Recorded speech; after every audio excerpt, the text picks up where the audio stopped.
I was wondering whether I should stand here or there. I think standing here is better. Now it's time for the main event, the sermon.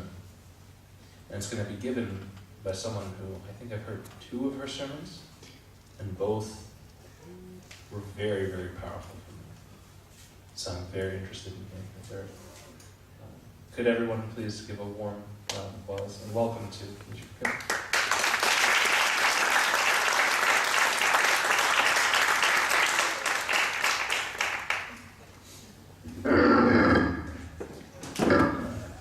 Good morning, brothers and sisters. Hope everybody is not sick.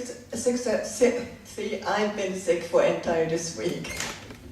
And just recovered on Friday. And so if I make some mistakes, please forgive me. Today's sermon title is Let Us Become an Historical Victor. So let me start with some scripture reading.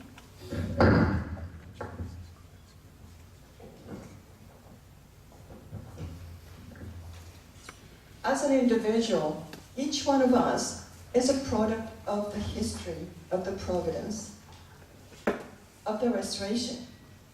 Hence, the person who is to accomplish the purpose of the history is none other than I, myself. I must take up the cross of history and accept responsibility to fulfill its calling. To this end, I must fulfill in my lifetime, horizontally, through my efforts, the indemnity conditions which have accumulated through the long course of the providence of restoration, vertically. Only by doing this can I stand proudly as the fruit of history, the one whom God has eagerly sought throughout his providence. To become such an historical victor, I must understand clearly the heart of God when he worked with past prophets and saints, the original purpose for which called them, and the details of the providential missions which he entrusted to them. Yet, there is no one among fallen humanity who can become such an historical victor by his efforts alone. For this reason, we must understand all these things through Christ at the second advent, who comes to fulfill the providence of restoration. Moreover, when we believe in him, become one with him, and attend him in his work, we can stand in the position of having fulfilled horizontally with him the vertical indemnity conditions in the history of the providence of restoration.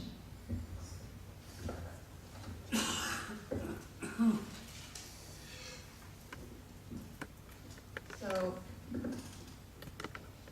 historical victor are serious words. Are we this historical victor? If you are, then I sincerely congratulate you.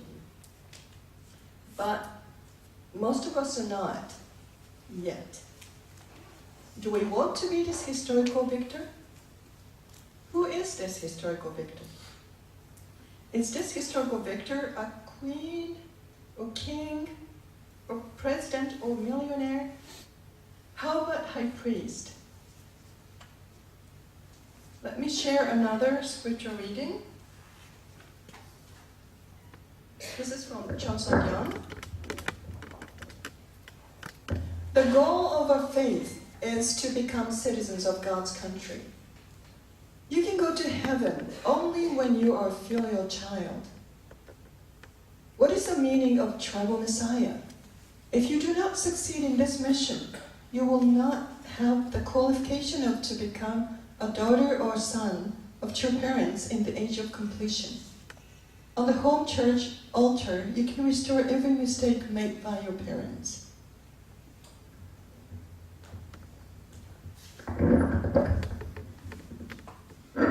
So I would say that this historical victor is a true child, true son or daughter of heavenly parents. Are we a true son or daughter of heavenly parents? I guess not. At least not yet. we want to become a true son or daughter of him. We are his son or daughter to be. Then how can we become his true son or daughter? Let me share some story. My background is literature, and my father was an educator. There are many books at home since my childhood. I read most of the classic novels, famous stories, which were rewritten for young readers. Simple folk tales, and Haiti, Little Women, they all had some admonitions and a beautiful heart in them. I sometimes thought that I would never ever could have such beautiful heart which Snow White or Cinderella or Heidi had. After I joined this movement, I recognized that how Heavenly Parent guided me through these stories. I watched Cinderella movie recently. This is the latest Cinderella movie, and I watched it on the big screen about 2 years ago. I think some of you watched it, especially those who have daughters. And even my daughters are a bit grown up, but we still enjoy these stories. I felt that this was the most well-made. From the principal point of view, you all know the basic story of Cinderella, right? In this movie, before her mother passed away, she told Ella, that was her original name, to be brave and kind.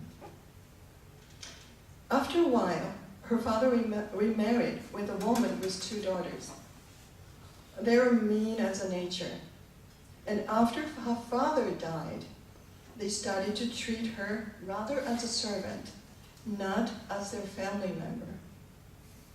There, they started to call her Cinderella, not Ella. Despite an externally and internally tough situation, the Cinderella kept her mother's words in her. And long story short, the evening of the ball at the palace came. Cinderella's stepmother tears her dress and tells her not to go to the ball. After the carriage of her stepfamilies left, Cinderella broke down crying. She had too many hardships, and this last one almost knocked her down. Then here comes last challenge. Good fairy godmother appears as an ugly, dirty beggar woman. Of course, this beggar woman seems like doesn't care where Cinderella's at. She begged Cinderella for some food. Here, she cared for this beggar more than her circumstance. She practiced what she was taught and believed. To me, this is a story of faith. Only when she practiced everything she was told, and she could, she became qualified to receive fairy godmother's help. Did Cinderella know when her suffering was going to end? I don't think so. Since we know the story, but we can cheer her up in her mind, saying, Cinderella, don't give up. The fairy godmother's almost there. But even when she met her, how did she know her? We can tell how positive and optimistic she was. Maybe her mother supported her spiritually. But still, it was her who practiced positive attitude. At the biggest challenge in her life, when her courage and positive attitude, kindness, almost gave in. She practiced them with one more push without knowing that this one last practice made her qualified to be a princess. Now, back to the future. There was one interesting research made. Please, you can close your eyes. Please Please try to imagine this. Some study groups surveyed people on the street, asked them if they think they're a lucky person or unlucky person. After the survey, they were given a coupon of nearby coffee shop. They go in there, right? In the coffee shop, there is a $100 bill on the floor. Okay, keep your eyes closed. Now, interesting enough, more than 85% of those who considered themselves lucky found this $100 bill on the floor, whereas only less than 50% of those who considered themselves unlucky found it. Okay, you can open your eyes. The people who consider themselves lucky are, in other words, positive people. By the way, this is not made up story. I took it from online. Some of you may know this story, but yeah, this is a true story. So here's my favorite inspirational quote.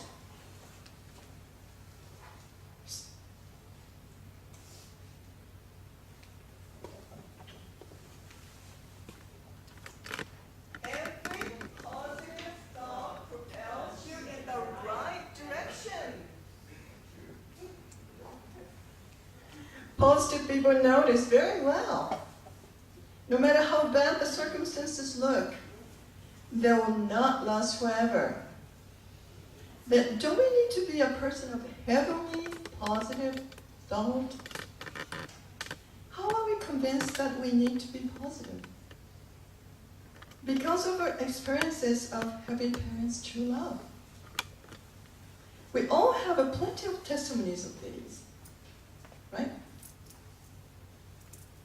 Do we believe that Vision 2020 will be accomplished? Do we really believe that we can be true sons and daughters of God's parent? We read our church motto at least once a week because it's written on bulletin. As the true owners of Chanuguk, let us practice true love in resemblance to the Heavenly Parent, our Creator. What most difficult is to practice this true love, isn't it? True love is the love centered on Heavenly Parent. We know it. But difficult to practice it. But I want to remind ourselves today that we are heavenly positive people who have been trained and guided by our parent in heaven. What is heaven? Our much respected elder brother, Dr. Sang-Hong Lee, who passed into spirit world in 1997, mentioned about heaven in his book like this.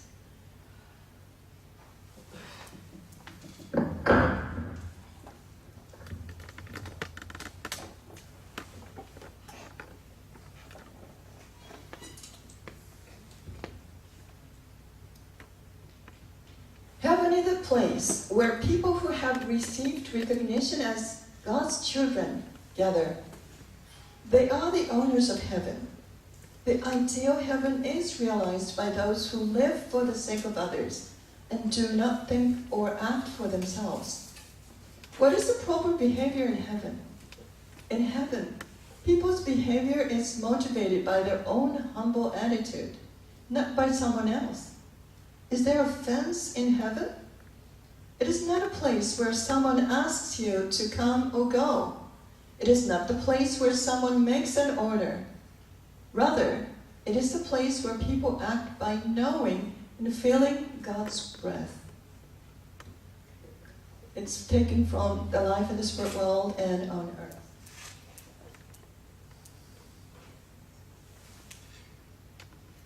Due to the fall of our first ancestors, the heaven has never been understood properly. And when we come to understand it, it sounds almost impossible to enter. Are these revelations and reports like Dr. Lee's given to us to lead us into despair? Absolutely not. We know it. Then how can we practice true love in our daily life in order to be a true son or daughter of our Heavenly Parent, in order to accomplish the Vision 2020? Actually, Heavenly Parent's been showing each one of us the way to practice true love according to our own unique situation. As a people who think themselves as a lucky person, we will find His guidance always. We also cannot be just sitting around. We need to be proactively searching for them. Well, I've been unemployed for almost half a year now. I need to work to support myself financially, but I don't want to get just any job, especially in this time period of history. I want a job of which I am convinced that Heavenly Parent gave it to me. Externally, I can search online, but internally, all I can do is to ask Heavenly Parent to show me any signs. Actually, one of the signs was the life coach seminar, which I participated 2 weeks ago. It was offered by young church second generation, David Young. He's an assistant pastor of Ohio Church. And he's an excellent certified coach. He must be one of the best ones whom I ever met. Since I was looking for Heavenly Parent's guidance, but at the end of the seminar, I clearly understood why he wanted me to participate in this seminar. I wish I could introduce this seminar in a little more detail to you, but it just won't work.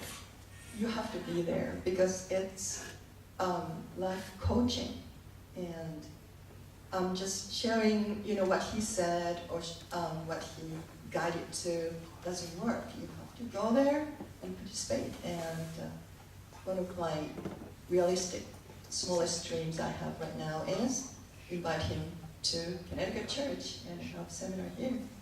I think some of you participated, like Nikolai, and others aren't here today. Yeah, they know what I'm talking about, and it really. Oh, here's somebody who knows already. So please, if you have chance, participate in his seminar. I've been a prodigal daughter of our Heavenly Parent, but I want to be His true daughter. In order to be a true daughter, I need to be qualified. Mumbling, I want to be a true daughter, I want to be a true daughter, doesn't work. In our own unique situation, we need to practice true love in order to be qualified to be an historical victor, Heavenly Parent's true son or daughter. It's not too late. I would say if we become the victor by the foundation day in 2020, I think it's okay. The young unificationists can support their parents and grandparents in their way, because this is a family business. Before I end today's sermon, I'd like to ask you to repeat after me.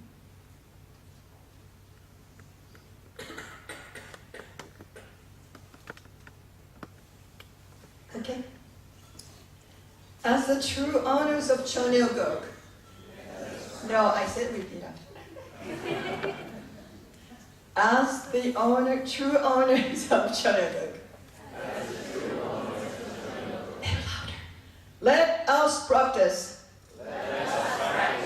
true love in resemblance to the Heavenly Parent, our Creator. Practice makes perfect. Practice makes perfect. Practice makes perfect. Thank you.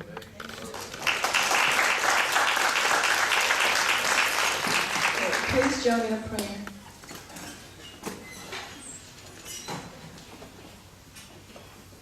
Our most loved Heavenly Parent, true parents, thank you so much for giving us this day and your words, your heart, through the person who gave the sermon today.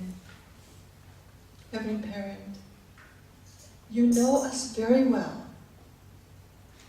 You know us sometimes more than we do at this moment, because we're not perfect yet as you are.